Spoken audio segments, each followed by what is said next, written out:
네, 여러분 안녕하십니까? 인사드리겠습니다.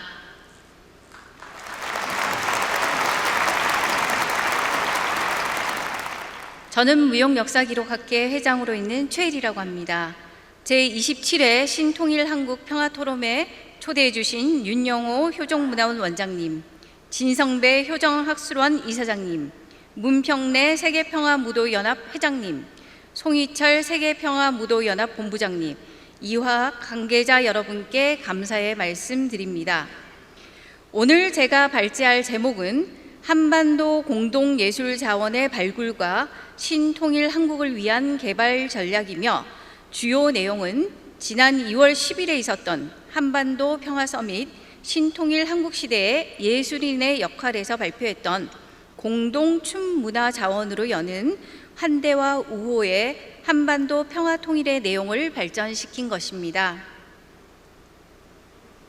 여러분도 잘 아시다시피 한반도는 비무장지대 DMZ를 경계로 남한과 북한이 군사적으로 대치하고 있는 준전시 상황의 영토입니다. 1950년 6월 25일에 발생한 동족 간의 전쟁은 유엔군과 중국인민지원군의 참전으로 국제전쟁으로 비화하였다가 1953년 7월 27일에 정전협정이 체결되었고, 이후 한반도는 약 69년간을 휴전 상태로 있습니다. 내년이면 남북 분단 상황이 벌써 70년이 됩니다. 우리나라 정부는 한반도의 긴장 상황을 극복하기 위해 끊임없이 노력해 왔습니다. 1972년 7.4 공동성명 이후 약 50년간 대통령 선거 때마다 남북 교류 협력과 한반도 통일은 중요한 선거 공약이었습니다. 특히 2017년 5월에 평화 통일을 중요 선거 공약으로 내세웠던 문재인 대통령은 통일에 대한 강한 의지를 갖고서 2018년 2월에 북한의 평창 동계올림픽 게임 참가를 끌어냈고, 이후 세 차례의 남북 정상회담과 북미 정상회담이라는 성과를 이루었습니다. 그리고 4월 27일 평화 번영 통일을 위한 판문점 선언을 통해 정전 체제를 평화 체제로 대체하기 위한 발판을 마련하였습니다. 순조로웠던 한반도 평화협력 프로세스는 핵심 과제인 북한 비핵화를 둘러싼 북미 간의 협상이 교착 상태에 놓이면서 중단되었고, 남북 관계는 또다시 경색되었습니다. 북한은 기대했던 대북 경제 제재 조치가 풀리지 않자 남한과 대화의 문을 닫고 모든 지원을 거부하였으며, 급기야 2020년 6월에는 남북 공동 연락사무소를 폭파해 버렸습니다. 그뿐만 아니라 중거리 탄도미사일을 발사하여 2018년에 선언한 모라토리엄을 파기하고 안보리 결의를 위반하는 무모함을 보여주었습니다. 이로써 문재인 정권의 평화 프로세스는 실패하고 말았습니다. 지난 3월 10일에 윤석열 대통령이 제20대 대통령으로 당선되었습니다. 윤 대통령은 선거 공약에서 남북 관계를 정상화하고 국민과 함께 통일을 추진하겠다고 약속했습니다. 그리고 당선 후 국정과제로서 남북 관계 핵심 기조를 대화의 문을 열어두고 원칙에 기초하고 실용과 유연성이 조화된 남북 관계를 추진하겠다고 했습니다. 이제는 정치 차원의 남북 교류 이벤트가 아니라 민간 차원의 남북 교류 실천이 중요한 시기가 왔습니다. 문을 단단히 잠근 북한의 문호를 민간에서 문화예술을 힘으로 열어야 할 때가 온 것입니다. 돌이켜보면 20세기 말에 굳게 닫혔던 북한의 문호를 열었던 것은 민간 차원이었으며, 그 원동력은 예술이었습니다. 1991년에 문선명 통일교 창시자가 북한의 문을 두드렸고, 1998년 박보희 한국문화재단 이사장이 리틀 엔젤스 예술단을 이끌고 북한을 방문하여 역사적인 공연을 하면서 남북 교류의 창구를 활짝 열었습니다. 2000년에는 평양 학생소년예술단이 교환 방문으로 서울에서 공연을 가지면서 한반도 평화통일에 희망을 띄웠습니다. 당시의 관련 동영상을 잠시 보겠습니다. 너무 잘해서 귀엽게 봤습니다. 자, 축하드립니다. 당시에 역사적 값을 되새기며 이제 또 한 번 한반도 평화 통일을 위한 예술의 힘을 실천할 때입니다. 20세기 말에 어린이 예술가들이 평화의 사절단으로 북한에 다가갔다면 21세기인 지금은 한보 진전에서 어른 예술가들이 나설 때입니다. 그 기반은 남북 공동의 예술 자원 발굴과 개발이라고 생각합니다. 남북 공동의 예술 자원을 발굴하고 개발해서 신통일 한국을 위한 밑거름으로 활용해야 할 것입니다. 그러면 신통일 한국의 미래에 왜 공동의 예술 자원이 필요한지에 대해 말씀드리겠습니다. 우선 북한과 관련한 동영상 3가지를 먼저 보아주십시오.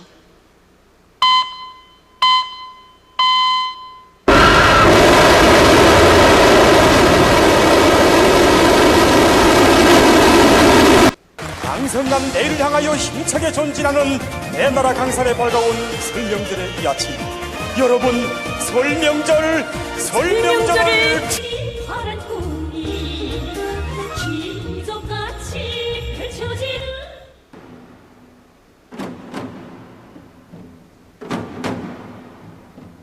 어제 북한 김일성 주석 생일인 태양절을 맞아 예상됐던 도발 징후는 없었습니다. 조선중앙TV에 따르면 낮엔 평양 시내 곳곳에서 무도회가 열렸고 밤에는 김일성 광장에서 야회와 불꽃놀이 행사가 열렸습니다. 눈여겨보셨겠지만 북한이 미사일을 발사하는 장면은 마치 영화나 게임처럼 보여주기의 열의를 보인다는 사실입니다. 국내외의 많은 학자가 북한은 나라 전체가 하나의 극장이라고 말합니다. 또 올해 설 명절의 축하 공연이 보여주듯이 북한에서 공연 예술은 체제 선전의 대표적인 도구이고 민족 화합의 중심점입니다. 그래서 북한 지도자들은 공연 예술을 애호합니다. 따라서 경색된 남북 대화의 창구는 예술을 활용해야 합니다. 특히 북한에서는 예술 양식 중에서도 무용이 가장 환대를 받는 곳입니다.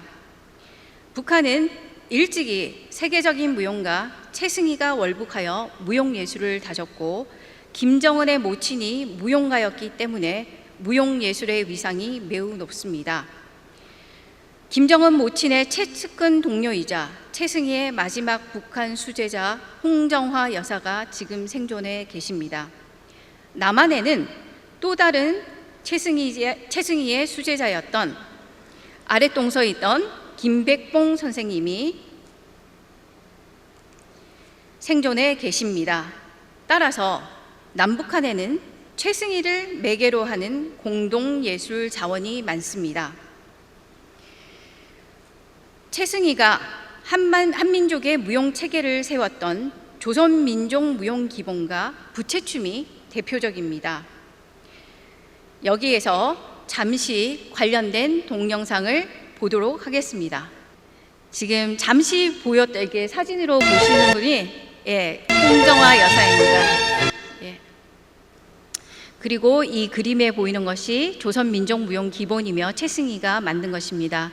그리고 옆에는 최승희가 1950년대 만든 45년대 만든 기본 동작이 보이고 있습니다. 여기 보이는 분이 김백봉 선생님이십니다.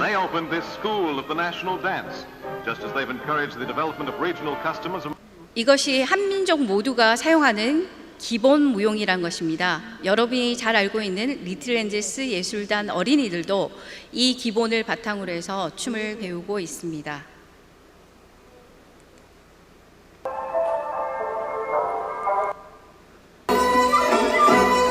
아까 보았던 것은 북한의 부채춤이고 여기는 리틀 엔젤스 어린이 예술단이 보여주는 부채춤입니다. 이와 같이 이제는 남북 교류의 재개에 있어서 무용을 앞세워야 합니다. 그럼에도 우리 정부는 이에 무관심합니다. 잘 알려지지 않은 사실이지만 독일의 통일에서 가장 큰 기여를 한 예술은 춤이었습니다. 베아터 피트라는 분에 의하면 1989년 베를린 장벽 붕괴 이전부터 동독과 서독의 청소년들은 춤을 통해 통일을 이루었다고 합니다. 통독 전 서베를린은 제2차 세계대전 이후 비무장화가 진행되어 서독 출신의 청년들이 군 복무를 기피할 수 있는 것으로 여겨졌다고 합니다. 서베를린은 의무적 병력을 회피하는 특정한 젊은이들을 끌어들였으며 그들에게 대안적이고 창조적이며 예술적인 장소를 제공했습니다. 특히 폐 건물들이 춤추는 공간으로 활용되었으며 이러한 공간의 대다수가 불법적이었으나 당국은 이를 묵인했다고 합니다. 춤은 젊은이들에게 말보다는 몸으로 연결되는 길이었으며 춤은 정치가 하지 못한 방식으로 사회의 일부를 느낄 수 있는 캠퍼스를 제공했습니다. 그래서 폴 그린이라는 분은 독일은 댄스 플로어에서 먼저 통일됐다고 주장하기도 하였습니다. 독일의 통일에서 춤의 역할이 컸듯이 남북 무용 교류를 통해 한반도의 통일을 앞당길 수 있을 것입니다. 그래서 제가 남북 무용 교류의 가능성에 대해 스와트 분석을 해보았습니다. 첫 번째, 남북 무용 교류의 강점입니다. 세계 체제에서 전쟁을 위한 무기는 하드웨어라고 하며 문화는 소프트웨어라고 표현합니다. 언어를 초월하는 춤은 신냉정 체제를 극복할 수 있는 최상의 소프트웨어라고 할 수 있습니다. 특히 한반도의 춤은 남북이 크게 다르지 않으며 한민족의 정서를 내포하고 있으므로 공감대 형성이 빠릅니다. 그리고 남북한의 극장 무용 기저에는 채승이가 기틀을 세운 기본 무용이 있으므로 채승이를 매개의 고리로 남북한 무용인들이 쉽게 친화될 수 있습니다. 또한 중국에서 제중동포들이 밀집한 거주 지역인 연변은 현재 남북 무용의 통로로 활용되고 있습니다. 많은 수의 연변 동포 무용가들이 남한과 북한을 자유롭게 오가며 양국의 춤을 배웠고 양국의 무용 언어에 능통합니다.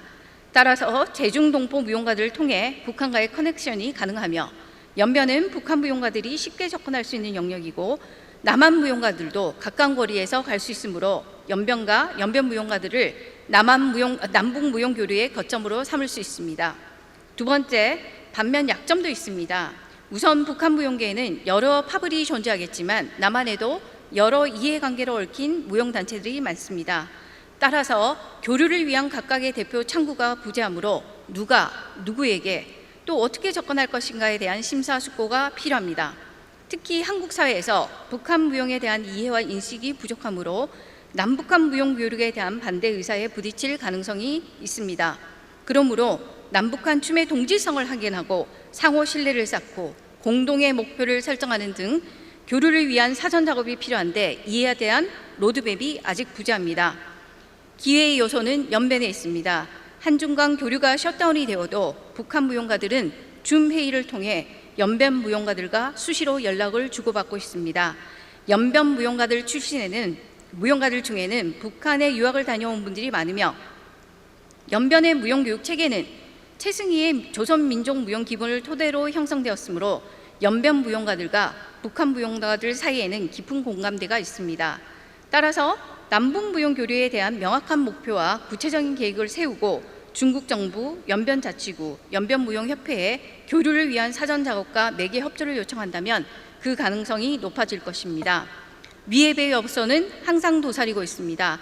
북한의 예술 특성과 상황에 몰리하며 무용의 가치를 모르는 우리나라 정부는 남북 무용 교류의 시급성을 인정하지 않기 때문에 교류에 필요한 승인과 지원을 받기 어렵습니다. 또한 무용 교류가 허용되고 구체화된다고 하더라도 북한이 핵실험을 하거나 각종 도발을 일으킨다면 바로 무산될 것입니다. 특히 미국과 세계 강대국으로 부상한 중국의 정치적 개입의 역량으로 언제든지 제재를 받을 수 있는 위기에 놓일 수도 있습니다. 그렇기 때문에 남북 무용 교류를 위해서는 전략이 필요하다고 말하고 싶습니다. 남북의 공동 예술 자원인 채승이와 그녀의 춤, 특히 그녀가 남긴 예술 자원을 활용하는 것입니다. 이 공동의 예술 자원을 신통일 한국을 위해 개발해야 할 것입니다. 제가 제안드리는 개발 전략은 크게 두 가지입니다. 첫 번째 전략은 남북무용교류협의회를 조직하는 것입니다. 우선은 만나야 합니다. 남북한의 무용가들이 소통할 수 있는 남북무용교류협의회를 추진하는 것입니다. 이 협의회는 조건이 없어야 합니다. 남북의 공동예술자원인 채승이와 그녀가 기틀을 세운 북한 조선무용의 기본무용, 그리고 그 영향을 받은 남한 한국무용의 기본무용을 주제로 여러 차례의 포럼을 가지면서 남북무용의 동질성을 확인하고 다음 전략을 실천하기 위한 인맥을 쌓고 신뢰를 형성해야 할 것입니다. 이를 위해서는 남북한이 아닌 제3지대를 활용해야 합니다. 특히 중국의 연변 지역을 교류 거점으로 활용해야 합니다. 앞서 스와트 분석에서 언급했듯이 현재 북한 당국이 북한 무용가들의 외부 교류를 승인하는 곳은 연변 무용사회가 유일합니다. 또한 연변은 남한과 북한이 아닌 제3지대이며 북한과 한국으로부터 지리적으로 근접성이 있으며 남북 무용가들이 심리적으로 안정감을 갖고 이동할 수 있습니다. 그리고 북한은 2008년부터 중국 연변에서만 남한에 대한 학술 및 문화예술의 문호를 개방하고 있습니다. 두만강 학술 포럼이 대표적인 행사입니다. 이 포럼은 한국고등교육재단의 후원과 연변대학의 주최로 매년 개최되고 있으며 중국, 한국, 북한, 일본, 미국, 러시아 등 여러 국가의 학자와 전문가들이 두만강 지역의 발전과 안보, 그리고 동북아의 미래에 대해 토론하고 있습니다. 북한은 이 포럼에서 조선사회과학원 및 김일성 종합대학의 대표적인 학자들을 대거 참여시키고 있으며 때에 따라 대표성이 있는 무용 지도자들을 파견하여 연변 무용가들과 다양한 세미나와 워크숍을 개최하고 있습니다. 그러므로 우리나라 무용 지도자들이 두만강 학술 포럼에 참가할 수 있도록 하여 북한의 전문가들과 남북 무용 교류를 위한 방안을 공동으로 모색해 볼 수 있을 것입니다. 두 번째 전략은 한반도의 공동예술 자원인 부채춤을 유네스코 세계무형유산으로 공동 등재하는 것입니다. 북한은 최근 최승희의 조선민족무용기본을 우리나라 무형문화재에 해당하는 비물질문화유산으로 지정했으며 봉산탈춤을 비롯하여 최승희가 남긴 여러 춤유산을 비물질문화유산으로 지정했습니다. 북한 문화성은 자국의 비물질문화유산을 유네스코 세계문화유산에 등재를 하고자 많이 노력하고 있습니다. 따라서 남한과의 공통된 춤 레파토리인 부채춤을 세계유산으로 공동 등재하자고 추진한다면 우호적으로 대응할 것입니다. 그리고 최승희가 초안한 부채춤은 남북한 무용가들이 가장 선호한 춤이면서 한반도 문화 정체성을 대표하는 춤입니다. 해외 무용학자들은 남북이 부채춤을 공동으로 등재를 추진한다면 적극 돕겠다고 표명하고 있습니다. 그러나 우리나라 유네스코 세계무형유산의 등재 추진은 우선순위가 있습니다. 하지만 대통령이 관심사안이라고 언급만 해주신다면 최우선순위로 추진될 수 있을 것입니다. 추진 과정에서는 북한의 조선무용가 동맹 홍정화 서기장과 남한의 김백봉 선생님을 홍보대사로 임명하여 두 분의 만남을 이벤트로 주선한다면 세계적인 관심을 받고 유네스코에서도 큰 호응을 할 것입니다.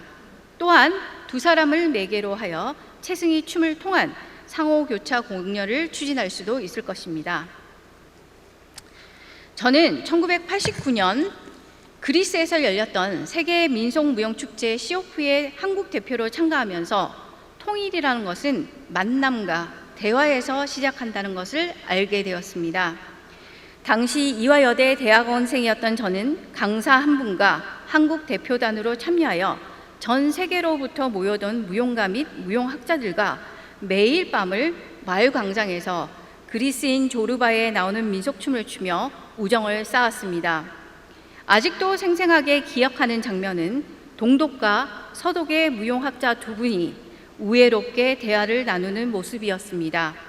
통일이 되기 직전이었는데 그 모습이 얼마나 평화롭고 아름다웠는지 모릅니다. 남북의 무용가들도 이렇게 만나야 합니다. 세계평화무도연합, 한국문화재단, 리틀엔젤스 예술단 등 과거에 문선명 창시자와 박보희 이사장님과 함께 1차적 역사적 사건을 만들었던 여러 관계자가 노하우를 발휘하여 남북무용교류 추진회를 조직하고 유네스코 세계무용유산 공동등재를 지원해준다면 신통일 한국을 위한 큰 걸음이 될 것입니다. 특히 유엔의 영향력을 발휘할 수 있는 한학자 총재님과 문은숙 이사장님이 나서주신다면 두 번째 역사적 사건은 능히 일어날 수 있을 것입니다. 내년 7월 27일 정전협정 70년에는 반드시 역사적 사건이 일어날 것이라고 기대해 봅니다. 감사합니다.